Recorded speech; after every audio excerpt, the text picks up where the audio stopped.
문화원에 따르면 2개월가량 한글벽 홈페이지를 통해 당신의 생각을 보여주세요 컨셉트로 공모한 글귀를 담은 한글벽이 1층 벽에 완성돼 오는 25일 공개됩니다. 문화원 추산으로 총 7천여 명이 작품을 제출했고 홈페이지 누적 방문객은 820만 명입니다. 참가자 국적은 미국과 한국 외에도 독일, 싱가포르, 브라질, 베트남, 영국, 오스트레일리아, 홍콩 등 다양합니다.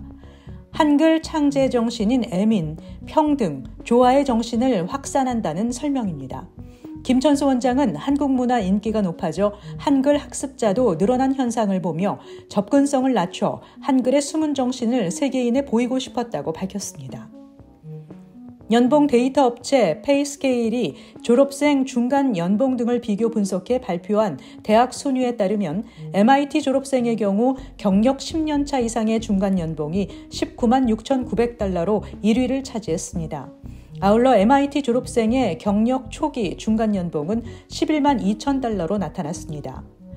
프린스턴이 2위를 차지했는데 경력 5년 차 이하의 중간 연봉은 9만 5,600달러, 경력 10년 차 이상은 중간 연봉 19만 4,100달러로 조사됐습니다. 이어서 해군 사관학교, 하비머드 칼리지, 밥슨 칼리지 등이 졸업생 연봉이 높은 상위 5개 대학으로 꼽혔습니다. 이어서 스탠포드 6위, 다트머스 8위, 유펜 9위, 그리고 하버드가 10위를 차지했습니다.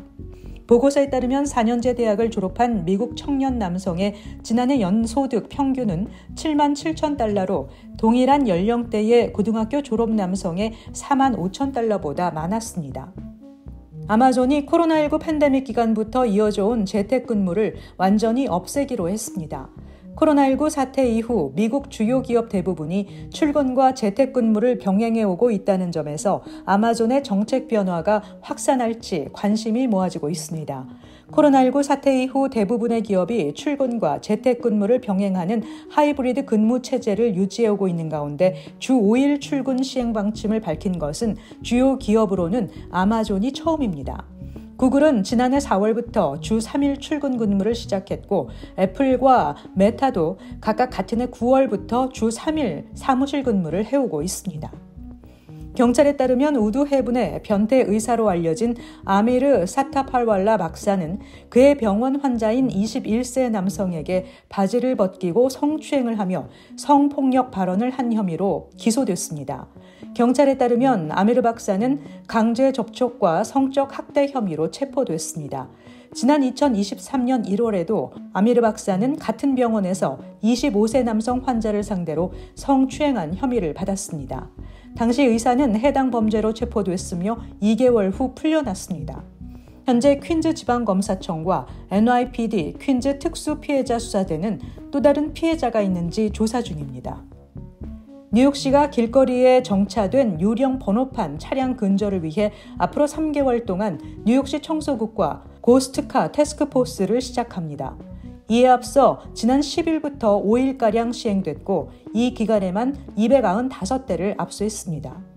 이같이 압수된 유령 번호판 차량은 소유주가 유효한 번호판과 증명 서류를 들고 7일 안에 찾아오지 않을 경우 NYPD 주차장으로 옮겨져 최대 30일간 보관되며 이후 경매나 폐기 결정이 내려집니다. 소유주는 보관비도 내야 합니다. 태스크포스는 지난 14일 기준으로 차량 2,300세대 압수, 소환장 2만 640건 발부, 490명 체포 등의 성과를 냈습니다.